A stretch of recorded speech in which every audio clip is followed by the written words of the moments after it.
제5장. 이것은 아담의 계보를 적은 책이니라.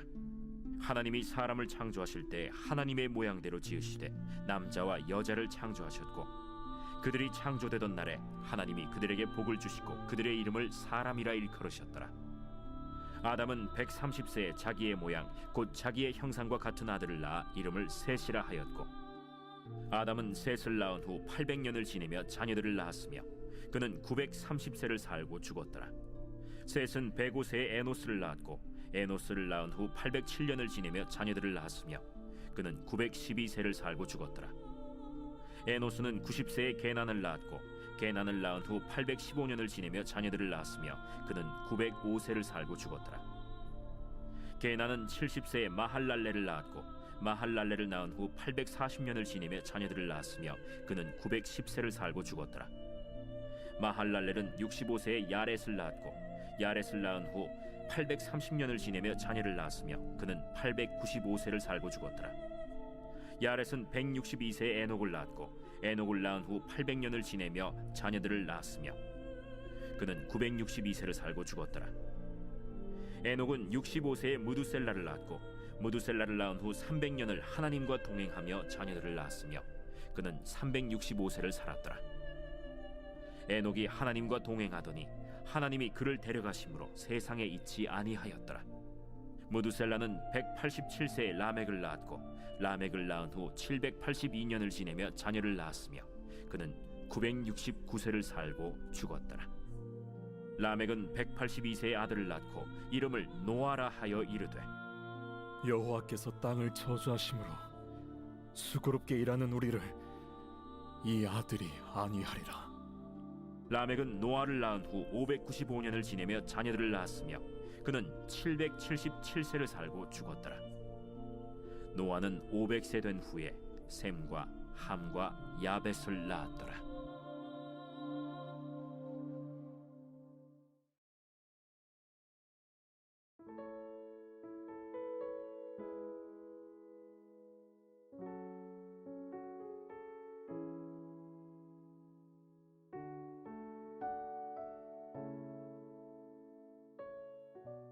에녹하면 떠오르는 것이 무엇입니까?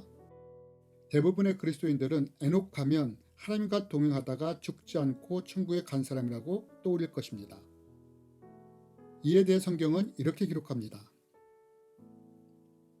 야렛은 162세에 에녹을 낳았고, 에녹이 하나님과 동행하더니 하나님이 그를 데려가심으로 세상에 있지 아니하였더라. 에녹은 하나님과 동행한 사람으로서 하나님이 데려가심으로 죽음을 보지 않고 천국으로 간 사람입니다.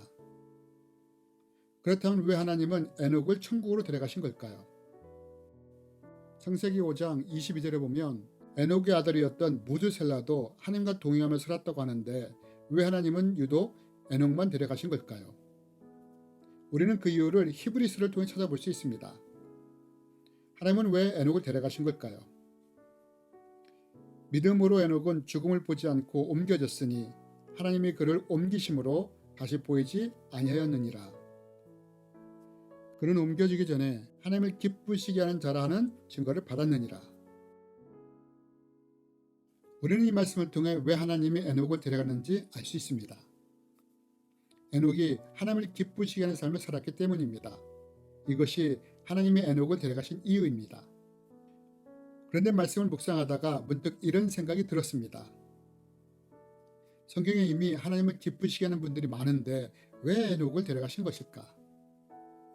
이것을 통해 하나님이 우리에게 보여주시려고 하는 것이 무엇일까? 여러분, 창세기 족보를 묵상하다 보면 재미있는 사실을 발견하게 됩니다. 그것이 무엇일까요? 창세기를 통해 하나님과 동행한 에녹만 있는 것이 아니라 또 다른 에녹이 있다는 것을 볼 수 있다는 것입니다. 그가 누구일까요? 바로 가인의 아들 에녹입니다. 그럼 이 에녹도 하나님과 동행하다 천국으로 간 사람일까요? 여러분, 우리가 아는 에녹은 하나님과 동행하다가 천국에 간 사람이지만 가인의 에녹은 하나님의 마음을 아프게 한 이름이었습니다. 하나님은 가인이 아벨을 죽이자 죄의 대가로 유리하는 자, 즉 떠도는 삶을 살라고 명령하십니다. 가인은 아벨을 죽인 죄의 대가로 평생 떠돌아다니는 삶을 살아야 합니다. 그렇다면 가인은 이 말에 순종하며 살았을까요? 가인의 이 순종은 오래가지 못했습니다.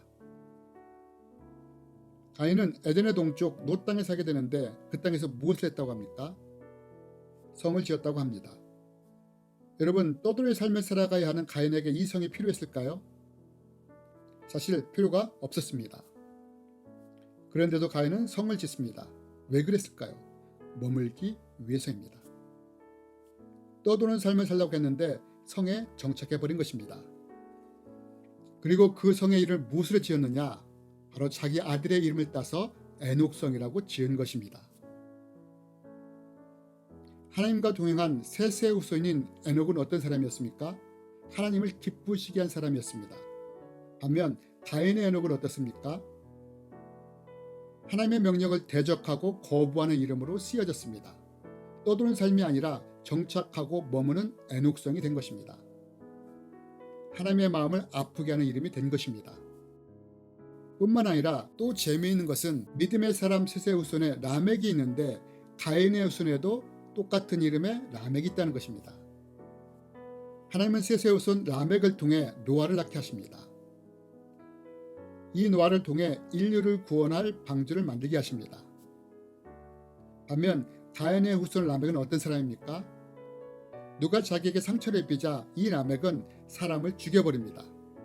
그러면서 내가 내 상처로 말미암아 사람을 죽였고 나의 상함으로 말미암아 소년을 죽였다. 그러니 누가 나를 헤아려 한다면 가인을 헤아는 자에게는 7배 벌을 받을진데 나를 헤아는 자는 벌을 77배나 받을 것이다 라고 말합니다. 가인의 라멕은 죄를 정당화하고 자신 심판자가 된 것입니다. 이 두 족보 이야기를 통해 하나님이 우리에게 말씀하고 싶은 것이 무엇일까요?